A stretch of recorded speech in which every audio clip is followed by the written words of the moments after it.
Volkswagen Touareg is the smart casual dress code of SUVs, I reckon. Very formal, neat and tidy, but still very practical. Here we've got the 210 TDI without the R-Line pack, which I actually really like. It's just a cool, you know, no fuss, but still luxurious SUV. I like the sort of Germanic solidity to it as well when you're driving along. It's very solid on the road. And the sensible and tidy design. I like the way this is not trying to be a spaceship, it's just a practical SUV.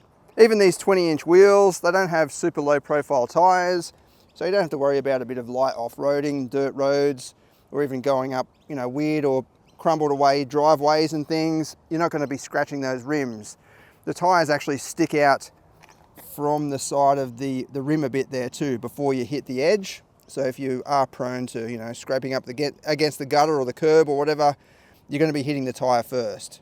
And then inside, yeah, I really like this interior.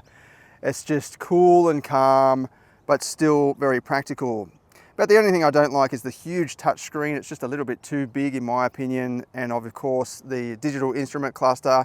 But you can configure it so it looks like a set of analog dials, which is what I've got up there now. So it's very easy to read and familiar. This has got adjustable ambient lighting. I've got it in purple at the moment, and it runs across the dash as well. And you've got this really nice wood trim.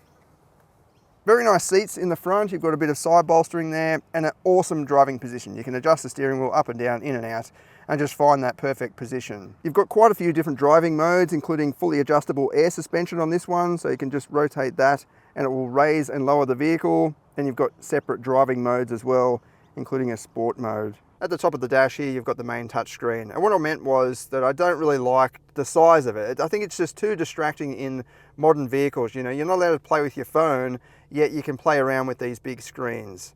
It does take a little bit of getting used to, but all of your options are here. So it's got that sort of predictive pop-up. So when you start to approach the screen, it'll come up with different display options, different menus and so on as well. You've got quite a few options there. I do like that grid layout.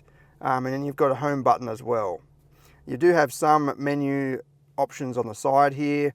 You can turn the stop start off and the safety settings. In the back, plenty of room as you'd expect. This is a large SUV. Again, you've got that light interior that just really brightens up the cabin, makes it feel more luxurious. And then the floor is completely flat. There's something about Volkswagen floors. I don't know what it is, but they kind of feel, and I don't mean this in a bad way at all, it's just, they kind of feel like floorboards at home. There's just some solid, flat feeling about it. Like I reckon I could, you know, be blindfolded and jump into a Volkswagen and just know straight away I'm in a Volkswagen because of the flat floor. It's just, I don't know, kind of weird. Again, not in a bad way. I just recognize that, and I'm sure other Volkswagen owners will recognize that too. You've got climate vents and a little pop-out console thing for charging options, pockets in both seats, and a flip-down armrest.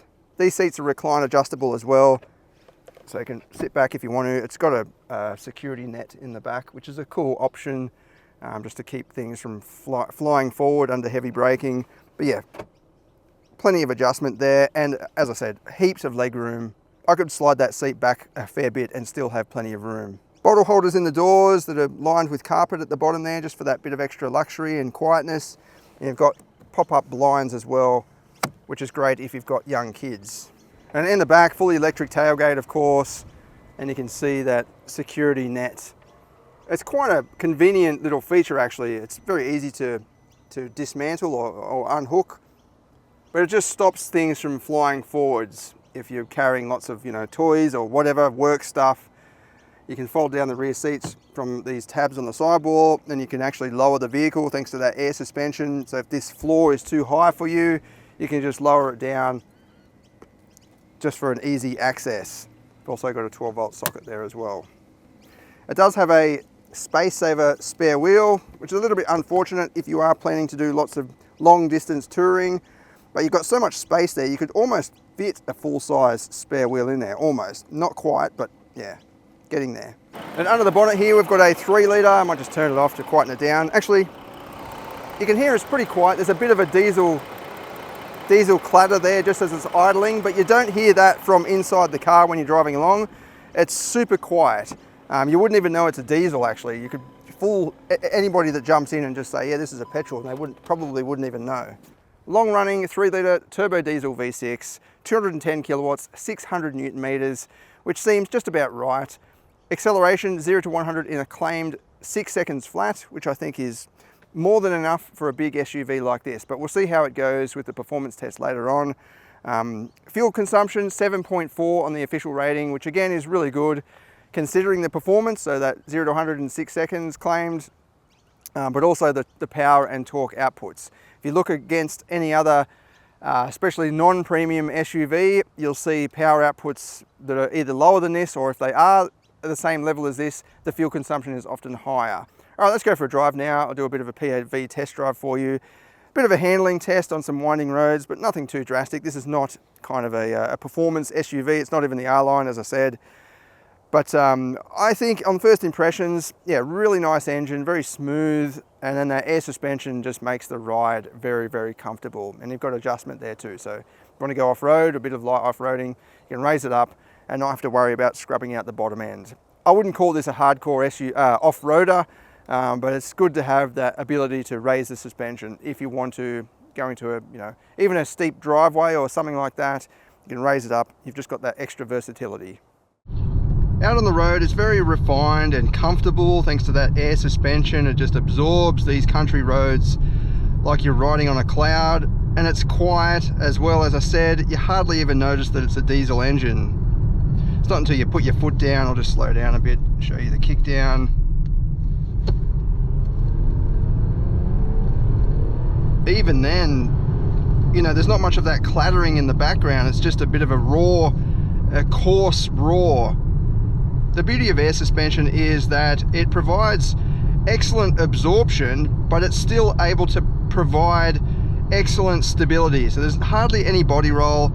I'm starting to do a slalom test down the private road at 70 kilometers an hour, where I pretty much weave across the entire road and just see how it behaves. I like the way this handles overall. It's got a very solid feeling on the road. The steering is not super engaging in a typical Volkswagen way. It's more formal, but it's very precise and consistent. I would love to go on a big grand tour with this because it's just very enjoyable, very pleasant, I guess is the best word for it. It's just a pleasant vehicle, regardless of the conditions or the road type. If it's a bit of a twisty road, it handles well. If it's a highway, then it just wafts along at barely 1500 RPM at 100 kilometers an hour. But then if it's a bit bumpy and a bit off-road, then you've got that air suspension that can handle that as well. And then you've also got excellent practicality, which I think is a trait of the Volkswagen Touareg history. Like, look at the visibility. You can see clearly all around you. You've even got a little quarter window there, so you can see in between the pillar and the mirror. Some vehicles, you'll have the mirror right there and it kind of just blocks that whole area. Whereas this, you can just see straight through there. Even through the back, the C and D pillar are quite thick, but the window and the spacing is enough that you can see what's going on. Some modern vehicles, these space age design vehicles, they might look really cool and flash on the outside, but then they've got very chunky pillars and sometimes there's just no view at all through that diagonal rear. Yeah, awesome low-end torque. That's what I love about 6-cylinder diesels. They provide heaps of torque and quite impressive power, but yet they're still very fuel efficient. So I'm averaging 10 litres per 100 now, but I've already done performance testing, so that's why that's a bit high. Before the performance testing, it was saying about 8.2, 8.3, and here we can see over the life of the vehicle so far, 3,600 kilometers, it's using 8.9. I reckon you could get that down to very low 8s, well into the 7s, with extended use in more suburban and country areas. Overall, I really like this. It's practical, it's not trying to be something else, not trying to be a sports car, yet it's still fast enough to be enjoyable. It can handle all sorts of roads. It's efficient. It's got impressive technology, although I don't particularly like some of it. It's just a bit too much, but a lot of people will like that kind of thing. And it's also spacious and luxurious. The price is probably the main thing. It's just a little bit too high. If it was around 90,000, that would probably make a bit more sense, or even 85 or something. That would make it a very desirable machine. All right, let's head out now to the private road and do some performance testing to see what it goes like.